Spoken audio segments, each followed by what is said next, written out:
sendiri cara sosialisasi penerapan budaya positif yang saya akan lakukan.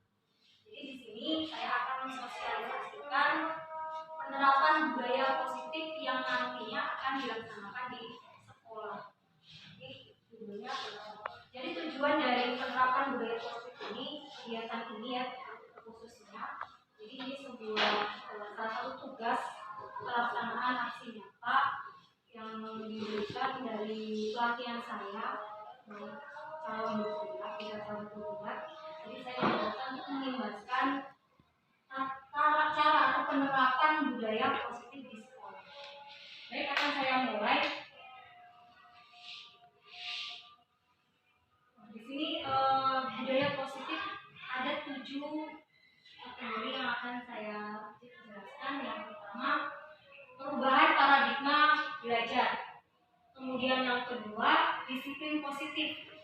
Yang ketiga, kebutuhan dasar manusia. Yang keempat, motivasi perilaku manusia. Yang kelima, posisi kontrol restitusi. Kemudian yang keenam, keyakinan kelas. Dan yang terakhir, segitiga restitusi. Tentunya Bapak Ibu semuanya sudah tidak asing lagi ya tentang budaya positif ini. Jadi di sini sebelumnya saya minta maaf, saya tidak mengikuti, saya hanya berbagi pengalaman saya setelah saya mengikuti calon guru penggerak di 3 calon guru penggerak ini selama kurang lebih 2 bulan ini.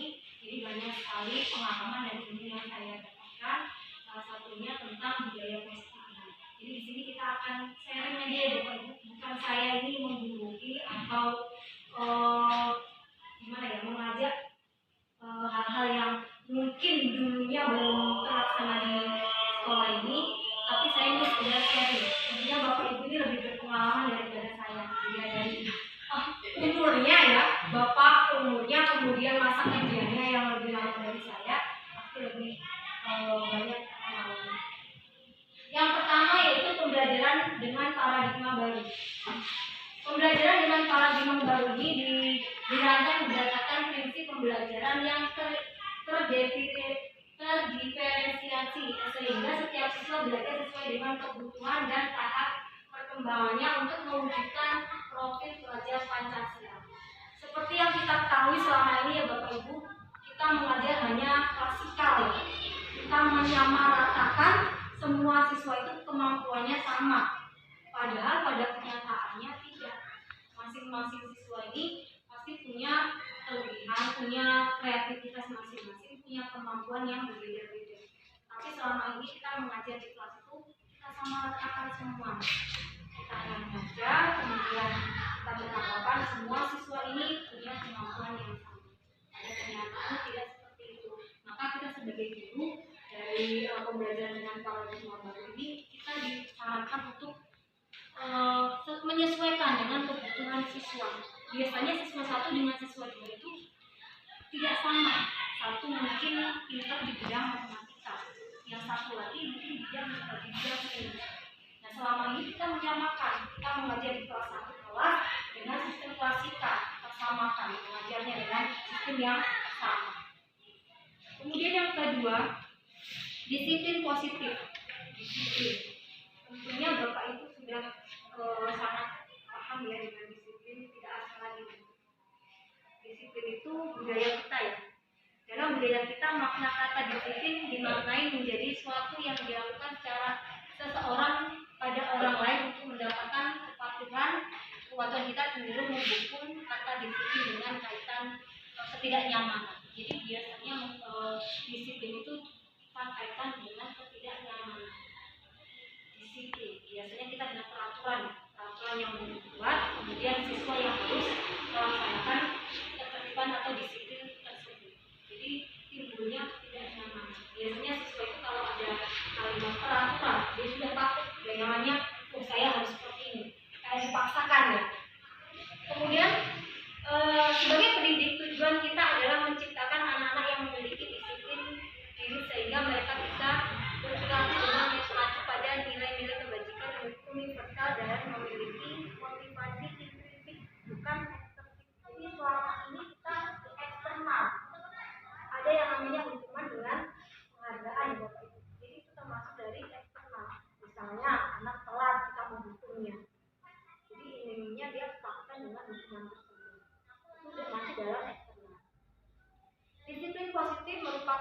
satu cara penerapan disiplin yang ditujukan untuk menumbuhkan kesadaran dan memerdekakan anak untuk melakukan sesuatu tanpa sogokan, ancaman maupun hukuman. Jadi yang akan kita laksanakan nantinya ini disiplin yang ketiga ini, kita ambil kesadaran dari siswanya, bukan karena ada sogokan, bukan ada karena hukuman. Misalnya bila terlambat sekolah itu akan ada hukumannya belum lapangan. Nah itu bukannya anak nanti sadar, oh besok saya berarti harus datang lebih pagi. Bukan seperti itu. Yang ada mereka malu-malu karena dipermalukan di depan teman-temannya dengan lari di depan kelas. Nah itu berarti disiplin itu sifatnya ketidaknyamanan. Mereka akan merasa tertekan, mereka akan merasa malu nantinya. Bagaimana kita sebagai pendidik memunculkan kesadaran pada diri siswa, bukan dari luar tetapi dari dalam diri siswa. Oh nanti kalau saya terlambat, nanti saya harus ada konsekuensi. Jadi hukuman itu akan kita dapat dengan konsekuensi. Hukuman lagi misalnya datang terlambat, maka kita anak yang terlambat itu nanti pulangnya lebih akhir. Selanjutnya kebutuhan dasar manusia. Ini yang kita bicarakan sekarang tentang siswa. Artinya kebutuhan dasar siswa itu ada 5. Yang pertama kebutuhan hidup. Tentunya kebutuhan hidup ini makan, minum, ya bapak ibu, rumah dan lain sebagainya. Itu kebutuhan hidup. Kemudian yang kedua kasih sayang. Kasih sayang dan rasa diterima. Ini yang sering kita jumpai pada siswa-siswa kita. Ada anak yang sering mencari perhatian gurunya. Contohnya membuat masalah, dia ingin diperhatikan oleh gurunya. Kemudian yang ketiga ada kebutuhan penguasaan. Tentu kita pernah menjumpai siswa yang merasa berkuasa di kelas, kayak di antara teman-temannya dia yang paling benar, dia yang paling berkuasa, atau kayak bos gitu ya. Nah ini salah satu kebutuhan siswa juga ada seperti itu. Kemudian yang keempat yaitu kebebasan. Kebutuhan kebebasan. Jadi anak-anak itu kadang membutuhkan kebebasan, tidak melulu belajar di kelas. Kadang dia juga butuh refleksi, dia butuh kebebasan. Kita ajak keluar untuk belajar di luar, termasuk dari kebebasan. Kemudian yang terakhir kesenangan. Nah ini sering sekali saya jumpai kelas anak yang ketika kita ngajar dia bermain sendiri. Jadi kita sibuk ngajar di depan, menjalankan di depan, dan anak-anak di belakang mainan sendiri. Nah itu kebutuhan kesenangan. Sepertinya seperti itu yang disalahkan bukan anaknya, tetapi gurunya. Mungkin saya dalam mengajari kurang menarik. Jadi kebutuhan kesenangan siswa itu tidak terpenuhi, sehingga dia mencari sendiri kebutuhan kesenangan. Dengan cara apa? Itu tadi gurunya menjalankan di depan, siswanya mainan di belakang. Artinya dia mencari kepuasan sendiri, mencari kesenangannya sendiri di belakang, karena gurunya tidak memenuhi kebutuhannya tersebut. Kemudian selanjutnya, dari kebutuhan dasar ini muncullah motivasi perilaku manusia. Jadi dengan adanya kebutuhan dasar itu muncullah motivasi manusia. Yang pertama, menghindari tindakan ketidaknyamanan dan hukuman. Murid itu melakukan disiplin diri karena takut dihukum. Itu merupakan motivasi ekstrinsik atau eksternal. Jadi biasanya siswa itu melakukan disiplin itu karena takut hukuman. Tapi kita sering ya, kalau anak telat atau misalnya anak tidak mengerjakan PR, saya tahu ketakutannya apa, nantinya akan dihukum. Akhirnya apa? Dia mengerjakan PR. Bukan karena dalam dirinya, oh iya saya ini dapat PR dari guru, ini mengulas pelajaran, biar saya ini menjadi anak yang cerdas, yang pandai.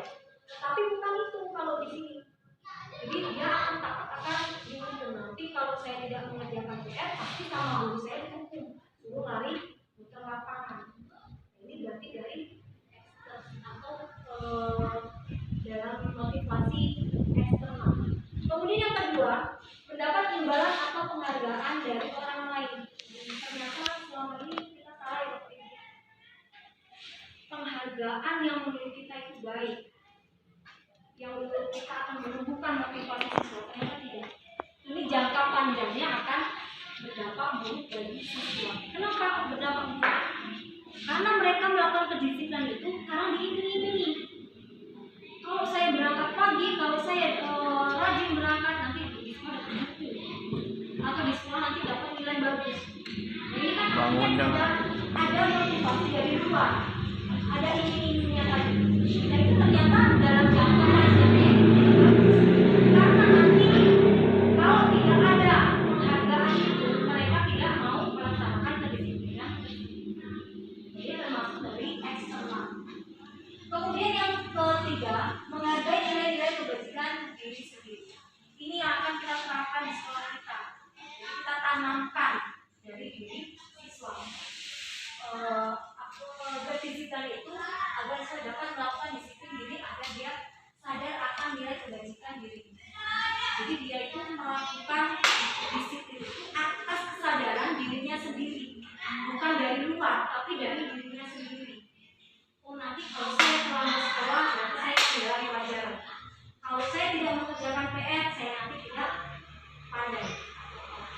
Atau saya misalnya kalau di sekolah ini saya ribut, maka saya tidak mendapatkan pelajaran dari itu. Artinya itu motivasi dari dalam atau internal.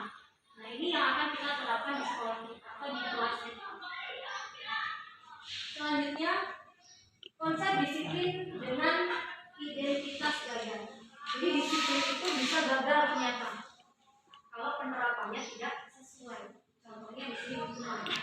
Ada ya, kalau ada disiplin pasti kaitannya dengan hukuman.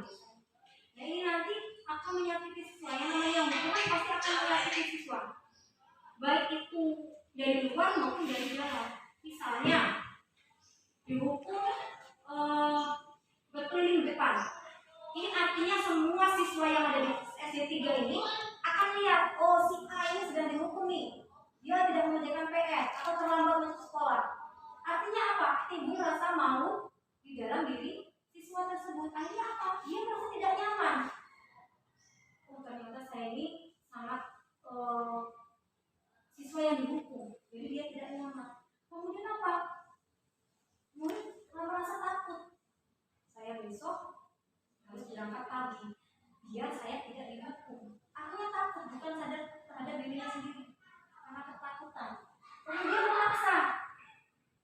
Disiplin itu memaksa. Jadi terpaksa siswa itu melaksanakan disiplin agar tidak mendapat hukuman tersebut. Kemudian murid menyembunyikan kesalahannya karena takut dihukum. Akhirnya ketika dia melakukan kesalahan, dia akan menyembunyikan kesalahannya. Misalnya, siapa yang tidak mengerjakan PR? Tidak ada ngaku. Padahal dia ada beberapa siswa yang tidak mengerjakan PR. Kenapa tidak mengaku, tidak jujur? Karena dia takut dihukum. Nah, akhirnya ini hukuman itu malah memperburuk keadaan siswa. Jadi tidak jujur akhirnya. Kemudian murid menjadi rendah diri. Jadi murid akan rendah diri akhirnya. Saya merasa, anak siswa itu akan merasa dia yang paling terburuk. Saya ini anak yang tidak mengerjakan PR. Saya anak yang sering terlambat sekolah. Akhirnya apa? Dia merasa rendah diri. Dia merasa tertinggal dari siswa-siswa yang lain. Kemudian yang kedua, penghargaan. Penghargaan ini ternyata tidak efektif karena saat tidak diberi penghargaan, anak tidak akan mengikuti disiplin positif. Ini mungkin Bapak Ibu pernah masih ingat waktu saya mengadakan program 5S ya, di waktu kita masih di Semeru. Itu kan ada iming-iming ya Bapak Ibu. Ada penghargaan, ada hukuman. Hukumannya kalau anak itu datang terlambat, sering datang terlambat, hukumannya menghafalkan surat pendek. Kemudian yang rajin akan mendapatkan bingkisan dari saya. Nah, ternyata walaupun itu hukumannya positif menurut saya gini, Pak, nanti kan kalau saya dikasih hukuman menghafal, akhirnya anak itu nanti hafalan surat-suratnya itu banyak. Ternyata apapun bentuknya, positif atau negatif, itu akan merugikan siswa. Begitu juga dengan penghargaan. Nantinya kalau nggak ada penghargaan, siswa tersebut tidak akan melaksanakan disiplin positif tersebut. Kemudian yang kedua, hubungan karena menciptakan persaingan di dalam kelas dan persaingan menciptakan kecemasan. Ini misalnya anak yang pintar dengan anak yang nggak pintar, ini akan muncul persaingan. Biasanya kan seharusnya di sekolah ini muncul jiwa kolaborasi ini kerjasama dengan. Tapi kalau namanya ada penghargaan ini, mereka akan merasa bersaing. Misalnya sampai ditanya tadi apa sih yang dijelaskan ibu, tolong jelasin lagi ke aku. Nggak mau, dia nggak akan menjelaskan ke temannya. Karena apa? Karena mereka takut disaingi, apalagi yang pintar. Dia tidak mau berbagi dengan siswa yang kurang pandai. Kemudian berikutnya, penghargaan mematikan kreativitas. Nah ini yang sering ya. Biasanya anak yang mendapatkan prestasi, ini dia akan stuck di situ aja. Karena dia merasa apa? Kalau saya sudah pintar, saya sudah mendapatkan peringkat 1 misalnya. Jadi udah, saya seperti ini aja, saya sudah mendapatkan peringkat, mendapatkan penghargaan. Jadi saya nggak perlu lebih, jadi saya nggak perlu mempelajari yang lain lagi. Karena seperti itu saya sudah. Nah akhirnya apa? Daya saingnya berkurang. Jadi nanti kreativitas dari sekolah lain itu akan termasuk. Selanjutnya menghukum dengan sistem ranking. Nah ini yang masih kita lakukan ya. Ini sekali lagi saya sampaikan, saya mohon maaf, ini bukan saya mengungguli. Ini semua yang saya dapat dari pelatihan calon guru penggerak. Jadi ternyata peringkat itu tidak baik untuk anak jangka panjang. Makanya di rapor itu sebenarnya sudah tidak ada peringkat 1, 2, 3 sudah ditiadakan. Tetapi kitanya masih ada peringkat 1, peringkat 2, bahkan dikasih penghargaan yang 10. Nah ini yang ternyata ke depannya itu akan berdampak buruk bagi siswa. Kalau seharusnya ini kembali lagi ya, ini saya tidak mengungguli. Tetapi memang perubahan itu tidak bisa sekaligus, kita pelan-pelan saja perubahannya. Jadi ini yang saya dapat ya, saya jelaskan di sini. Memang tugas saya ini mengimbaskan apa yang saya dapat dari pelatihan oleh kita tadi ke semuanya. Jadi ternyata permainan itu sudah tidak boleh. Karena itu tadi itu menghukum permainan. Kayaknya gini, nanti ada peringkat 1, 2, 3 sampai seterusnya, sampai terakhir lah. Nah anak yang terakhir ini akan hukuman secara nggak langsung. Dia mentalnya yang dihukum. Ya Allah ternyata ini bodoh sekali. Di kelas ini saya yang paling bodoh. Nah itu kan akan mematikan. Karena ini apa mental anak itu akan tersakiti. Apalagi kalau ada hadiah. Kok lulusnya nggak itu yang buku? Alah pasti nanti tahun ajaran baru ini semester depan pasti si A ini yang dapat buku. Pasti. Nah akhirnya apa? Yang ranking berapa itu malas lagi dia mau bersaing. Karena apa? Sudah positif yang itu yang karena memang dia pintar. Maka kalau bisa, ini kan kita sedikit mulai berbenah nggak bisa ya. Jadi kita gimana caranya kita stabilkan sistem belajar kita biar di kelas ini ya jiwa persaingan atau seperti hal seperti ini tidak terulang lagi. Kemudian yang terakhir, penghargaan menurunkan kualitas sesuatu akan turun. Dia tidak turun karena dia sudah yakin dari kualitas. Kemudian yang paling pintar itu sudah merasa pede dia merasa nggak perlu belajar lagi karena dia sudah pintar. Nah, ada pertanyaan Bapak Ibu? Atau ada kita sharing, silakan ada masukan sebelum saya lanjutkan tentang hukuman dan penghargaan. Karena memang di sekolah kita ini masih ada namanya ranking, masih ada hadiah penghargaan. Nah sebaiknya kalau yang saya dapat dari pelatihan itu kita kasih penghargaannya itu berupa motivasi aja, apresiasi. Ada 3 jenis apresiasi khusus, kita bisa panggil anak.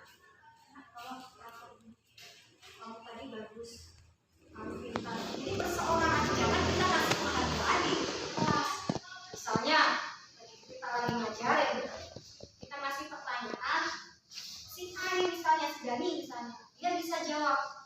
terus ibu langsung boleh hebat dari pintar, itu nggak boleh sebenarnya. Itu akan mematikan atau akan siswa-siswa yang lain itu merasa rendah diri. Jadi nanti penghargaan itu nanti kita berikan pada saat kita sudah keluar, mungkin kita deketin. Dia keluar istirahat, kita deketin. Kamu tadi bagus, kita juara. Jadi perseorangan khusus. Jangan di kelas. Kalau memang mau ngasih penghargaan di kelas itu semuanya.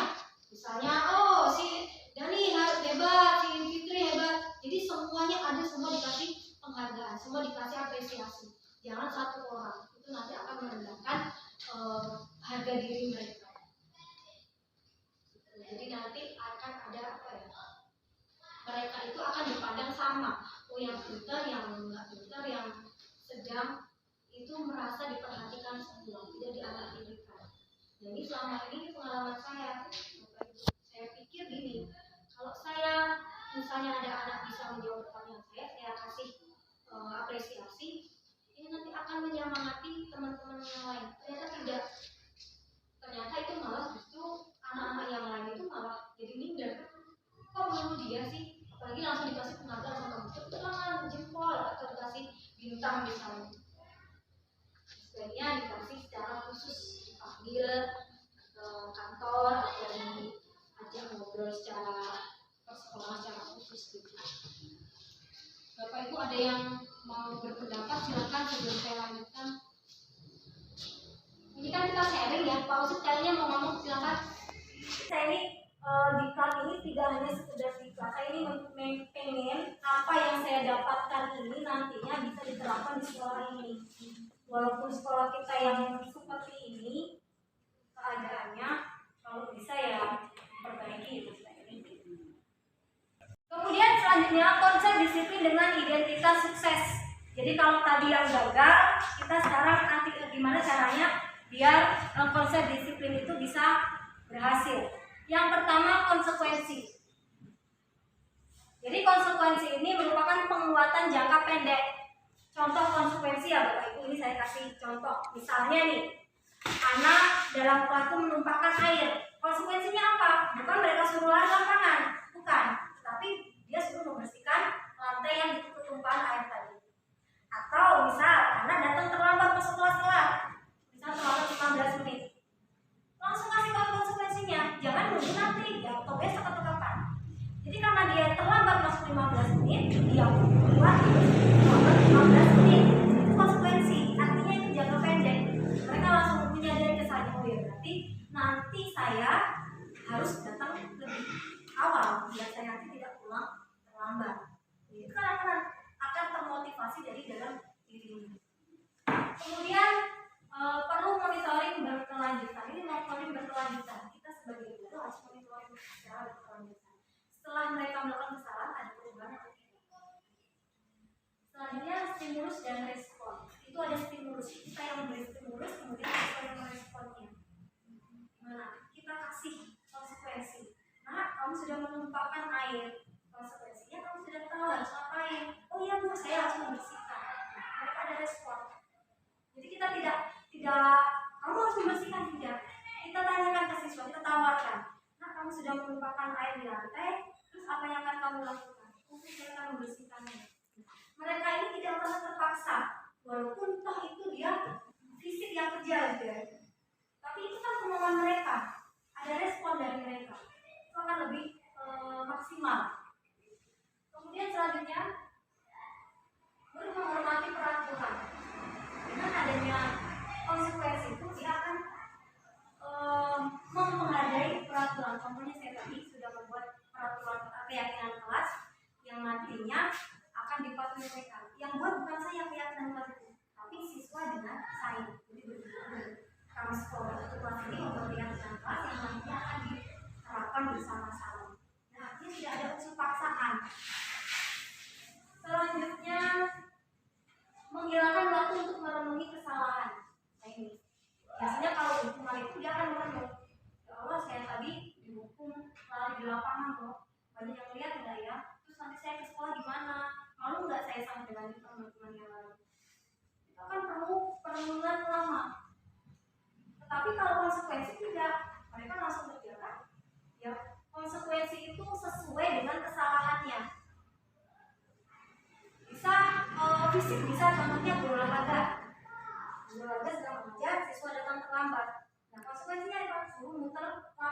ini bukan hukuman yang namanya, tapi konsekuensi, karena berkaitan dengan pelajaran yang diajarkan. Misalnya Pak Sudi nih, ada anak kelas 6 datang terlambat pada jam pelajaran Pak Sudi. Walaupun toh lagi teori di kelas, dia datang terlambat. Pak Sudi dulu, kamu muter dulu lapangan. Itu bukan hukuman, tapi konsekuensi, karena dia sinkron sesuai dengan mata pelajaran yang diajarkan. Tetapi kalau kita nggak kerjain PR, suruh muter lapangan, kira-kira sesuai tidak? Kira-kira nanti anak-anak akan mengulangi atau tidak? Tapi misalnya mau kerjain PR, ditambah lagi PR-nya, karena kamu kerjain PR, kamu harus nanti pulang sekolah, jangan pulang dulu, kerjain PR dulu. Maka apa? Kan besok tidak akan mengulangi hal yang sama. Kemudian restitusi. Restitusi ini saya baru tahu waktu mengikuti diklat ini. Ternyata restitusi itu sangat efektif, dan saya sudah mempraktekkan, walaupun bukan dengan siswa ya, dengan keponakan saya di rumah, karena memang waktu bikin aksi nyatanya posisinya lagi libur, jadi tidak bisa dengan siswa. Restitusi ini murid bertanggung jawab untuk perilakunya. Jadi dalam restitusi ini murid itu akan bertanggung jawab dengan perilaku. Itu tadi, ketika dia menumpahkan air, dia juga membersihkan. Itu artinya ada tanggung jawabnya. Kemudian yang kedua, fokus pada pemecahan masalah jangka panjang. Jadi biasanya kita tawarkan, kalau kamu lakukan kesalahan ini, terus apa yang akan kamu lakukan selanjutnya. Jadi bukan paksaan dari kita, tapi inisiatif dari mereka. Apa yang akan mereka lakukan ketika melakukan kesalahan tersebut. Kemudian murid menghormati dirinya dan orang lain. Murid menghargai dirinya dan orang lain. Karena dalam proses restitusi ini akan diskusi antara guru dengan murid. Nanti guru ini akan memberikan stimulus, kemudian siswa akan merespon dari apa yang diberikan oleh guru. Kemudian teori kontrol dirinya, memegang kontrol. Jadi dirinya sendiri yang memegang kontrol. Jadi apapun yang dilakukan dialah yang bertanggung jawab. Maka dia akan mengendalikan dirinya sendiri. Oh, saya ketika misalnya terlambat, saya nanti akan pulang terlambat. Dia bisa mengontrol dirinya sendiri. Dan yang terakhir, murid bersemangat memperbaiki kesalahannya. Dalam restitusi ini bukan menghukum, tetapi mencari solusi pada sesuatu. Baik, selanjutnya konsep disiplin pendekatan restitusi. Ini sebuah cara menanamkan disiplin positif pada murid. Mengenalkan restitusi. Ini yang saya jelaskan tadi ya, yang dijelaskan restitusi itu proses menciptakan kondisi bagi murid untuk memperbaiki kesalahan mereka, sehingga mereka bisa kembali pada kelompok mereka dengan karakter yang lebih kuat lagi. Jadi restitusi ini nanti kita menawarkan. Jadi misalnya saya berikan contoh proses restitusi ya, ini yang sudah saya lakukan. Jadi pertama kita harus mengambil siswa tersebut, jangan di depan murid, tapi kita berdua aja. Kami ke kantor, kemudian tanyakan permasalahannya apa, kemudian kita tawarkan. Dengan kesalahan ini apa yang akan kamu lakukan, tindakan apa yang akan dilakukan, kemudian keyakinan kelas apa yang dilanggar, kemudian bagaimana cara untuk mengatasi permasalahan tersebut, sehingga mereka tahu solusi apa yang akan diambil dengan permasalahan yang mereka alami. Sehingga setelah dia menyadari kesalahannya, dia akan kembali ke kelompoknya dengan keadaan, dengan karakter yang lebih kuat. Maksudnya karakter yang lebih kuat ketika yang mereka mengalami atau melakukan kesalahan lagi, dia akan bisa memberi solusi, mencari solusi untuk masalahnya sendiri. Kemudian yang selanjutnya, ciri-ciri restitusi. Restitusi ini bukan menebus kesalahan, namun belajar dari kesalahan. Bukan menebus kesalahan, tapi belajar dari kesalahan. Kalau menebus kesalahan biasanya dihukum tadi ya. Tapi kalau belajar dari kesalahan, mereka diminta untuk mencari solusi. Setelah itu dia melaksanakan apa alternatif yang mereka dapatkan, dan mereka akan mencari belajar dari kesalahan yang mereka buat tersebut. Kemudian memperbaiki hubungan. memperbaiki hubungan. Misalnya ada masalah dengan guru. Contohnya yang di kelas saya yang dulu, ini ada permasalahan dengan Bu Meli ya Bu Meli. Dulu anak yang saya tinggal di kelas ternyata anak ngomong Bu Meli yang kurang pantas lah. Nah artinya ini ada kesalahan-kesalahan itu. Dan dulu saya belum mengenal namanya restitusi, maka saya biarkan. Tapi setelah saya mengenal namanya restitusi ini, harus memperbaiki hubungannya.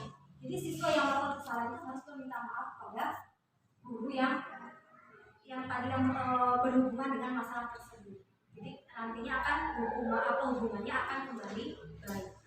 Atau siswa dengan siswa berantem misalnya. Ini ada solusi yang dipecahkan sehingga hubungan keduanya akan kembali baik. Kemudian yang ketiga, tawaran bukan paksaan. Jadi solusinya itu tawaran, bukan paksaan, bukan guru yang menentukan.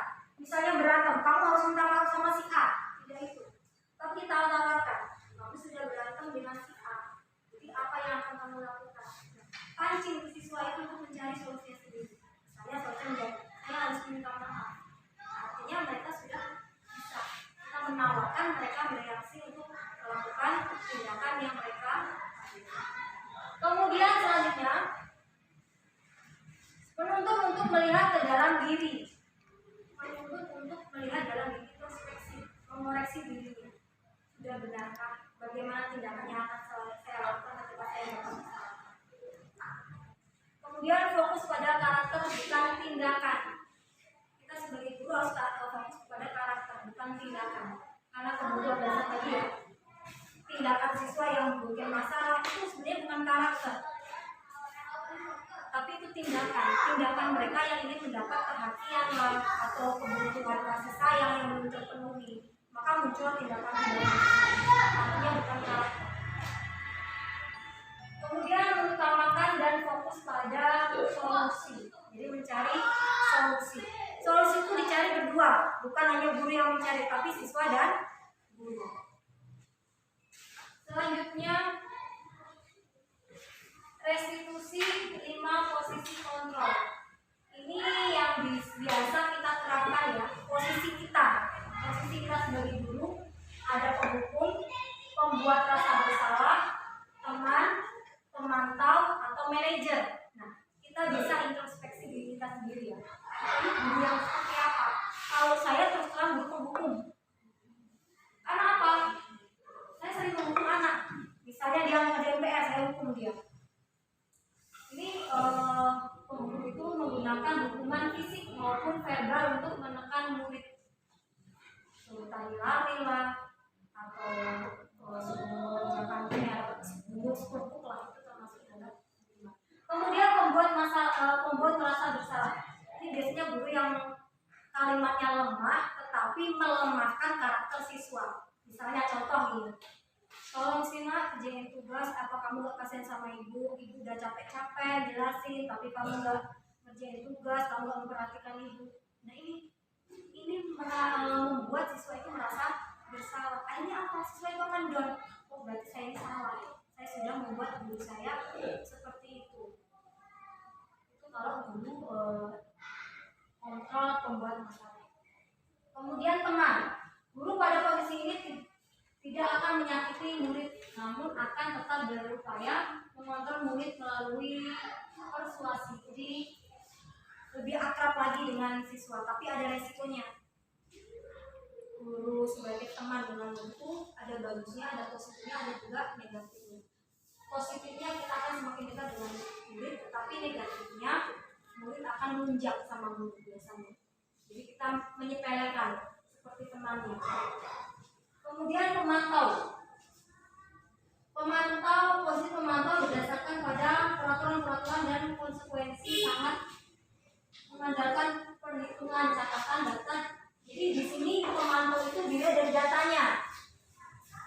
Siswa yang sering terlambat, siswa yang tidak mengerjakan PR, siswa yang sering tidak masuk. Jadi ini posisi pemantau. Sedangkan posisi manajer ini posisi yang digunakan guru berbuat sesuatu bersama dengan murid, mempersilakan murid mempertanggungjawabkan perilaku perilakunya, mendukung murid agar dapat menemukan solusi atas permasalahannya sendiri. Nah, ini fungsi manajer ini yang harus kita miliki. Jadi ketika siswa mendapatkan masalah, kita sebagai guru harus mendukung dia untuk mencari solusi dari permasalahan yang dihadapi. Selanjutnya, keyakinan kelas. Kenapa keyakinan kelas? Bukan peraturan kelas. Sebelum menjawab itu saya kasih beberapa pertanyaan Bapak Ibu. Jadi Bapak Ibu, kenapa kita memiliki peraturan tentang penggunaan helm pada saat mengendarai sepeda motor? Jadi Bapak Ibu ini kalau naik motor pakai helm ya, tujuannya untuk apa? Agar apa?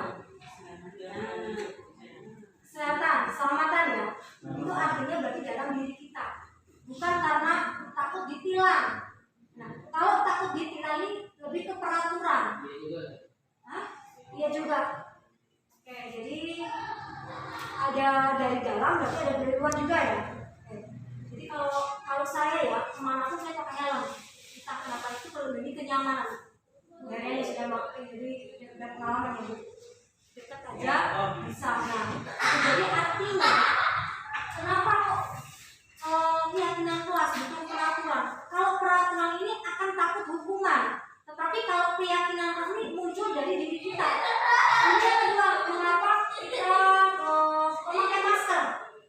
Bapak Ibu kenapa memakai masker?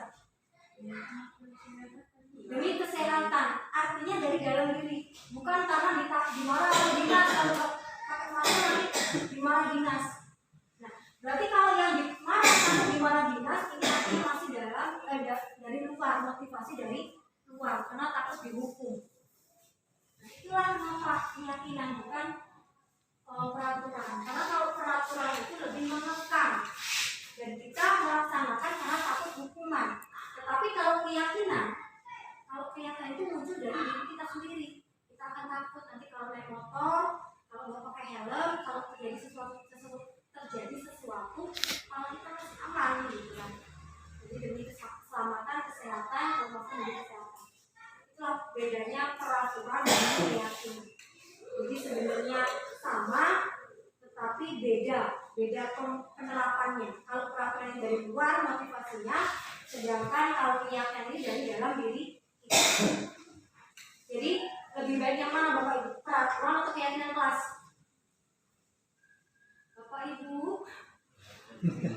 yang mana? Pilih peraturan atau keyakinan? Pilih keyakinan. Semangat Bapak Ibu, udah sore ya? Sabar. Bentar lagi Bu.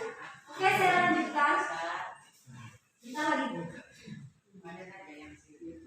Bagaimana pembentukan keyakinan kelas? Pembentukan keyakinan kelas ini, keyakinan kelas itu berbentuk abstrak, jadi tidak secara terinci. Misalnya nih, datang tepat waktu, itu kan termasuk keyakinan kelas. Jadi tidak perlu panjang lebar, harus datang jam 13.00.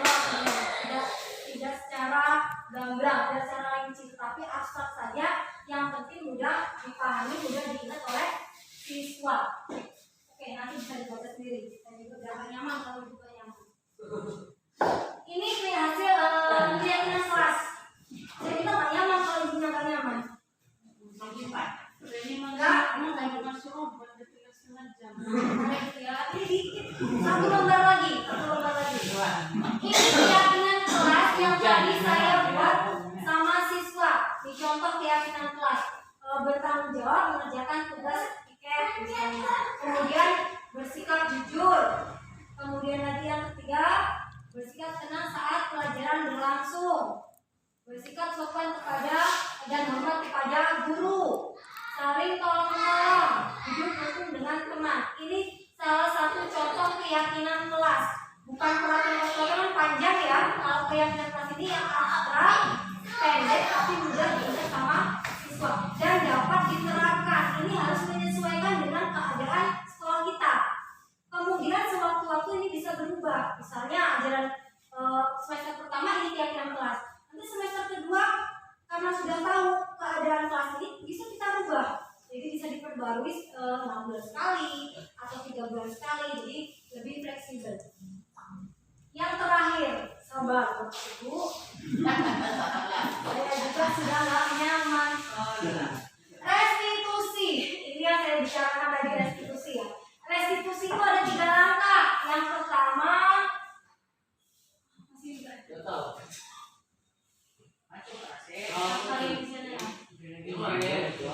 menstabilkan identitas. Contohnya menstabilkan identitas itu, misalnya ada siswa yang melakukan kesalahan, misal terlambat datang ke sekolah nih.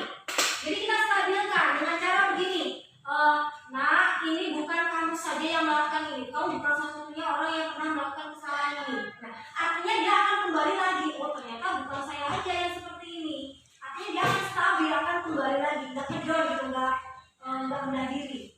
Kemudian yang selanjutnya yaitu validasi tindakan. Validasi tindakan yang salah. Jadi kita tanyakan ketika dia melakukan kesalahan. Pasti mereka itu punya alasan melakukan kesalahan tersebut. Jadi jangan misalnya anak telat langsung dihukum. Jadi tanya dulu, kenapa alasannya kok telat? Bisa jadi kan setelah saya tadi nggak ketemu atau mungkin yang antri belum datang. Nah, itu kan masih ada alasan. Nah, kemudian setelah kita tanyakan alasannya apa, selanjutnya tindakan ketiga yaitu menanyakan keyakinan kelas. Masih ingat keyakinan kelas kita misalnya gitu. Oh ya, harus datang tepat waktu. Nah, itu kan berarti dia sudah melanggar keyakinan kelas kan. Kemudian kita tanyakan, terus apa solusinya untuk memperbaiki itu? Nah, kita tanya, nanti siswa akan mencari solusi sendiri. Misalnya kalau nggak ada yang nganterin, saya akan jalan kaki sendiri atau cari tukang ojek. Nah, artinya kita ini memancing siswa itu untuk mencari solusinya. Oke, Bapak Ibu. Terima kasih sudah selesai. Enggak, ini sudah. Jadi Bapak Ibu demikian tadi tentang penerapan budaya positif. Saya ucapkan terima kasih. Wassalamualaikum warahmatullahi wabarakatuh.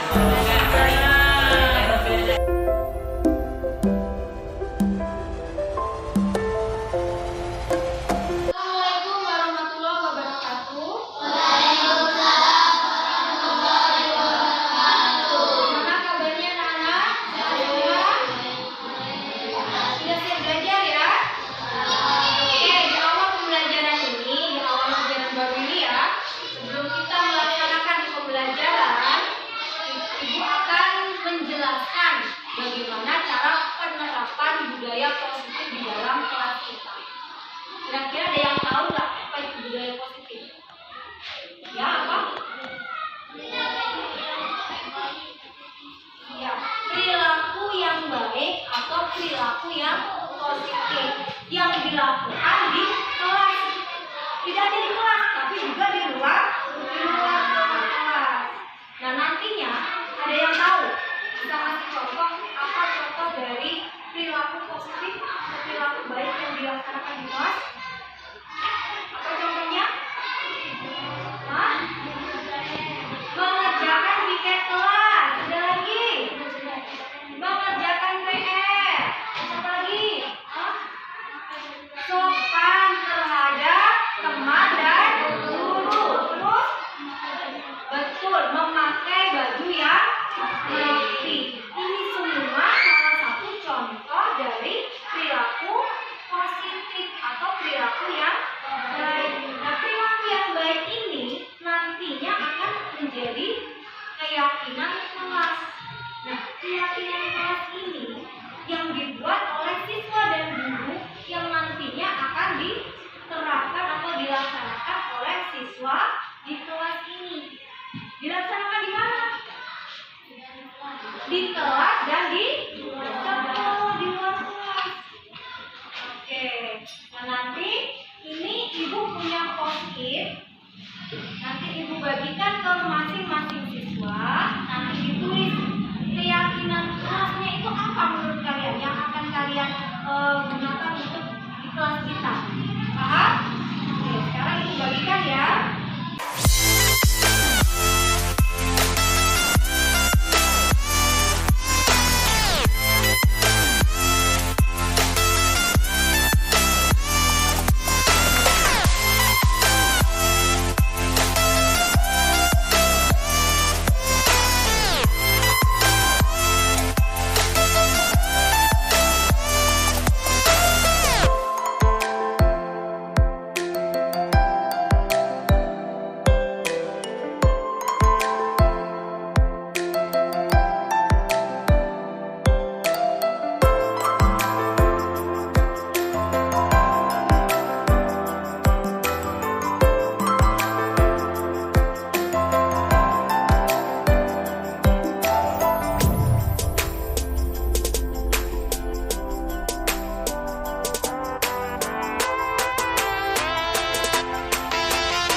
nanti akan jadi keyakinan kelas yang akan kita terapkan semua, siswa semua. Oke, sekarang ibu bacakan ya. Yang pertama harus tiket tiap hari. Jadi harus mengerjakan tiket. Kemudian sopan kepada teman dan guru. Selanjutnya datang ke sekolah tepat waktu. Berperilaku berpakaian yang baik, berpakaian yang rapi. Kemudian ini mengerjakan PR dan tugas. Sopan terhadap teman dan guru. Pakaian rapi. Oke, jadi kita sudah mendapatkan keyakinan kelas. Apa yang kalian tulis ini nantinya akan menjadi keyakinan kelas kita. Jadi nanti harus semua ini harus sepakat melaksanakan semua atau tidak? Kira-kira ini akan dilaksanakan di kelas atau tidak? Mengerjakan PR, menggunakan berpakaian yang rapi, sopan terhadap teman dan guru. Kemudian satu lagi apa tadi? Datang ke sekolah tepat waktu. Kira-kira sepakat atau tidak? Sepakat. Ini tidak hanya sepakat, tetapi harus dilaksanakan. Oke, setuju atau tidak dengan keyakinan kelas ini? Coba jawab bersama-sama. Yakin dengan sepakat dengan keyakinan kelas yang kita buat? Setuju atau tidak? Setuju. Sepakat? Akan dilaksanakan? Dilaksanakan atau tidak nanti? Oke, jadi sudah sepakat semua ya. Maka ini semua akan menjadi kesepakatan kelas kita yang wajib dilaksanakan oleh semua siswa yang ada di kelas ini. Dilaksanakan di mana? Di kelas kita. Oke, sudah sepakat semua ya. Kalau sudah sepakat, sudah setuju, maka Ibu akhiri. Wassalamualaikum warahmatullahi wabarakatuh. Waalaikumsalam warahmatullahi wabarakatuh. Terima kasih. Oke.